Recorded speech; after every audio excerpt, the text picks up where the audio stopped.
Welcome to dancer kitchen. நான் உங்க ராதிகா ராமச்சந்திரன் பேசுறேன். போன எபிசோட்ல ஸ்வீட் காராமணி சுண்டல் எப்படி பண்றதுன்னு சொல்லி காட்டினேன். இந்த எபிசோட்ல காராமணி சுண்டல் எப்படி பண்றதுன்னு செஞ்சு பார்க்கலாம் வாங்க. அதுக்கு தேவையான சாமான்கள் என்னங்கிறது சொல்றேன். இது வெள்ளை காராமணி. இந்த ஸ்டாண்டர்ட் கப்பால ஒன்று எடுத்து ஒரு 3 hours ஊற வச்சு வடிச்சு வச்சிருக்கேன். ஒரு 3 டேபிள் ஸ்பூன் தேங்காய் துருவல், 1 டேபிள் ஸ்பூன் கடலைப்பருப்பு, ஒரு 5-6 வரமிளகாய், 2 டேபிள் ஸ்பூன் தனியா, ஒரு 1/2 டீஸ்பூன் பெருங்காயத்தூள், ஒரு 1/2 டீஸ்பூன் உப்பு, ஒரு 2 டேபிள் ஸ்பூன் நல்லெண்ணெய், 1/4 டீஸ்பூன் கடுகு, 2 ஆத்து கருவேப்பிலை. இதை எப்படி செய்யறதுன்னு செஞ்சு காட்டுறேன் வாங்க. இப்ப ட்ரையா வறுத்து பொடி பண்ண வேண்டியது என்னன்னு காட்டுறேன் பாருங்க. கடலைப்பருப்பு, மிளகாய் வத்தல், தனியா 3 கடாயில ட்ரையா வறுத்து கோர்ஸா பொடி பண்ணி வச்சுக்கலாம். அதுக்கப்புறம் இதை வேக வைக்கலாம். வாங்க எப்படி பண்றதுன்னு காட்டுறேன். இது வெள்ளை காராமணி கார சுண்டலுக்கு 3 hours நான் சோக் பண்ணிடுது. இதுல மூழ்கிற அளவு தண்ணி ஊற்றிருக்கேன். வைக்கலாம். இதுல கொஞ்சம் பாதி உப்பு தான் போட்டிருக்கேன். நல்லா வெந்த உடனே மீதி உப்பு போட்டுக்கலாம். ஒரு 3 விசில். ட்ரையா பொடி பண்ண வேண்டியதெல்லாம் வறுத்துக்கலாம். லோ ஃப்ளேம்ல வச்சு வறுத்துக்கலாம். மிளகாய் வத்தல், தனியா, கடலைப்பருப்பு எல்லாத்தையும் ட்ரையா வறுத்துக்கலாம். வறுத்து ஆற வச்சுட்டு கொஞ்சம் கொரகரப்பா பொடிஞ்சு வச்சுக்கலாம். காரசுண்டல் இதுல 2 கருவேப்பிலையும் போட்டுக்கலாம். ட்ரையா வறுத்துட்டு ஆற வச்சு இந்த வறுத்ததெல்லாம் ஆறி போச்சு. இது இப்ப நம்ம மிக்சியில கொரகரன்னு அரைச்சிக்கலாம். இப்ப குக்கரை திறந்துட்டேன்.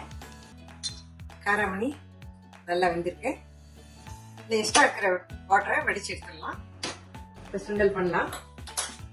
ஃபர்ஸ்ட் கடாயில கொஞ்சம் எண்ணெய் ஊற்றிருக்கேன். 2 டீஸ்பூன். சூடாக இருக்கும். கட்டிட்டு வரமிளகாயை போட்டுருக்கேன். பெருங்காயம், கருவேப்பிலையை அதில் போட்டேன். இப்போ இந்த வெள்ளை சுண்டலை அதில் போடுறேன். சுண்டல்ல நான் பாதி உப்பு தான் போட்டுருக்கேன். ஏன்னா ஃபுல்லாக உப்பு போட்டால் சரியா வேகாது. நான் மீதி உப்பு போடுறேன். காராமணியை எப்போதுமே லேசாக கரட்டிட்டு கூட வந்தால் கொஞ்சம் வாசனை அடிக்கும். மீதி உப்பு போட்டுருக்கேன். நல்லெல்லாம் உருகிட்டு இப்போ இந்த பொடிச்ச பொடி அதை கொஞ்சம் இதில் போடலாம். அவங்களுக்கு காரத்துக்கு அந்த மாதிரி போட்டுக்கலாம்.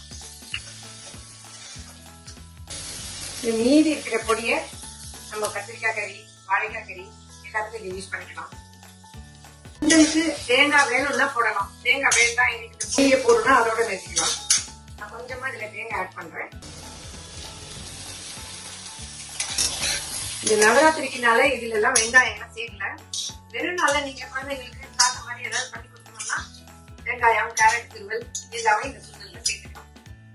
இது சாமிக்கு பண்றதுனால நான் வெங்காயம் சேர்க்கணும். சுண்டல் ரெடி ஆயிட்டு காராமணி கார சுண்டல் ரெடி. இதை பண்ணி பாருங்க, ட்ரை பண்ணி பாருங்க, டேஸ்ட் பண்ணி பாருங்க.